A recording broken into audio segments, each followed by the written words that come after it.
Imagine you're shopping in an e-commerce app. You find something you love, you smash the buy button, and boom, the payment succeeds. Nice and smooth, right? But behind the scenes, there's chaos waiting to happen. The stock needs to be updated, an invoice must be generated, emails should be sent, loyalty points recalculated, analytics logged, and so on. If your app tried to do all of these things before showing you the order successful page, you'd probably grow a beard waiting. Not cool. This is where RabbitMQ steps in like a friendly post office. Instead of doing everything instantly, your app simply drops a message into a queue. Hey, order number 1234 happened, do the rest when you can, and instantly returns to the user. This way, the user can continue shopping without waiting for all the background tasks to finish, which is awesome.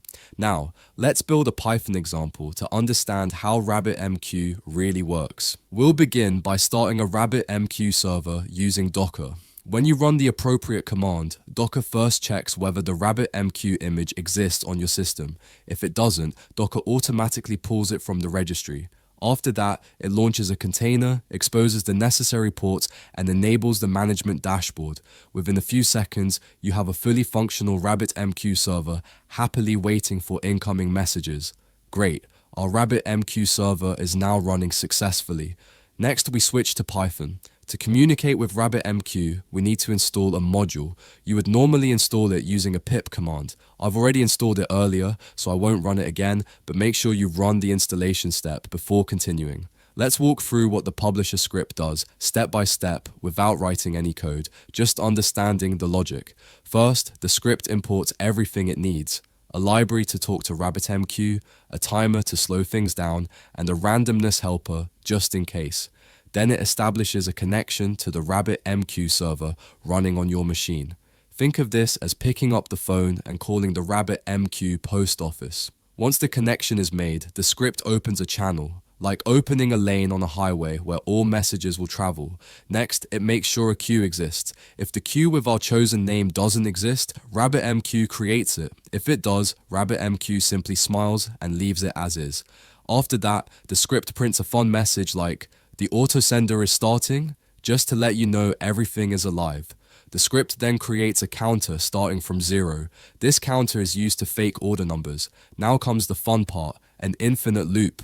Inside this loop, the counter goes up by 1 each time and a new message is created, something like order number X is being processed. The publisher takes this message and drops it into the queue. Every time it does this, it also prints a little confirmation telling you which message was sent. Finally, the script waits a short moment before repeating the whole cycle, giving RabbitMQ time to breathe and making the output easier to watch. The important lesson here is this: a publisher is simply the part of your system that sends messages into RabbitMQ. It never processes them, it only delivers them, like a mailbox. Now let's go through the consumer script. Again, no code written, just the explanation. First, the script imports the same library to talk to RabbitMQ and a timer for animation. Then it connects to the RabbitMQ server and opens a channel, same as the publisher. It again makes sure the same queue exists, because a consumer must know which mailbox to watch. Next, it prints a nice message like, "The decoder is running." Now comes the heart of the consumer. A callback function. This is a small function that RabbitMQ will call automatically every time a new message arrives. When a message comes in, the consumer prints that a new one has arrived. Then it pretends to decode the message by printing small puzzle icons one by one. Just a fun animation effect. After revealing the decoded message, it tells RabbitMQ, "Yes, I finished processing this one." This is called acknowledgement, or ACK. If anything goes wrong while decoding, the consumer tells RabbitMQ, "Oops, something failed, please try again later," and RabbitMQ puts the message back into the queue. Finally, the consumer subscribes itself to the queue and starts listening forever. In RabbitMQ language, a consumer is a worker that receives messages and processes them. Now let's talk through the demo scenario you described, step by step. We start by running 2 separate consumers. These 2 workers are now standing by, fully ready to receive messages, but so far nothing is being sent. Then we start the publisher. Immediately, RabbitMQ begins distributing the messages between the two consumers. In our example, one consumer ends up processing the odd-numbered orders, while the other processes the even-numbered ones. This continues endlessly as long as the publisher is running. Next, we stop the publisher right around order number 76. Even though the publisher is no longer sending anything, the consumers continue processing whatever messages were already in the queue. Then, in the middle of processing order number 59, we shut down the first consumer. The second consumer continues working normally. Once the second consumer finishes all of its originally assigned messages, it then automatically takes over the messages that were originally assigned to the first consumer. It keeps processing until the last message, order number 75, is successfully handled.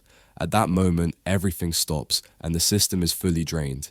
In this video, we learned what RabbitMQ is, how it works, and why message queues are so valuable in modern distributed systems.